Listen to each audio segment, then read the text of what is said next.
আজ সকালটা একটু অন্যরকম। তপতির ডিউটি আছে। প্রতিদিন ওর এই ইউনিফর্ম পরা দেখলে একটা গর্ব কাজ করে, আবার একটা টেনশনও থাকে। ওর দায়িত্ব অনেক বড়। ও শুধু আমার নয়, সবার নিরাপত্তার জন্য কাজ করে। ওর ব্যাগটা গুছিয়ে দিলাম, চা বানিয়ে দিলাম। জানি এই ছোট ছোট জিনিসগুলো ওর দিনের শক্তি। অনেক সময় এমন দিন আসে যেদিন ভালো করে কথাও হয় না, শুধু একটা হাসি আর চোখ। বাড়ি থেকে আমরা অনেক দূরে থাকি, বাড়ির লোকজনের সাথে ঠিকঠাক দেখাও হয় না, হয়তো 2 মাসে একবার। ডিউটি যাওয়ার সময় ও কিছু বলে না, মুখে হালকা চিন্তা। আমি বুঝি ডিউটি মানে শুধু অফিসে যাওয়া না, মানে নিজের পরিবার রেখে অন্যের দায়িত্ব নেওয়া। জীবনটা সত্যি কোন দিক থেকে কোন দিকে চলে যায় বোঝাই যায় না, তাই না? ও যখন ডিউটি স্পটে নামে আমি ওর দিকে একবার তাকিয়ে থাকি, আর আমি মনে মনে বলি, সাবধানে থেকো তপতি।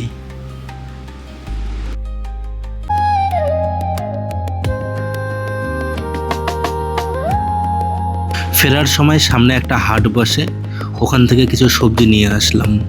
ঘরে ফিরে যেন একটু শূন্য লাগে। ও না থাকলে যেন ঘরের আলোটাও কম হয়ে যায়। একটা কাপ চা করি, আর অপেক্ষায় বসে আছি। আপনাদের মধ্যে অনেকেই এমন জীবন কাটাচ্ছেন। কেউ একা কাজ করেন, কেউ প্রিয়জনকে ডিউটিতে পাঠান। এই অপেক্ষা, এই ভালোবাসা, এই দায়, সব কিছু মিলেই তো আজকের দিনটা এমন করেই কেটে গেল।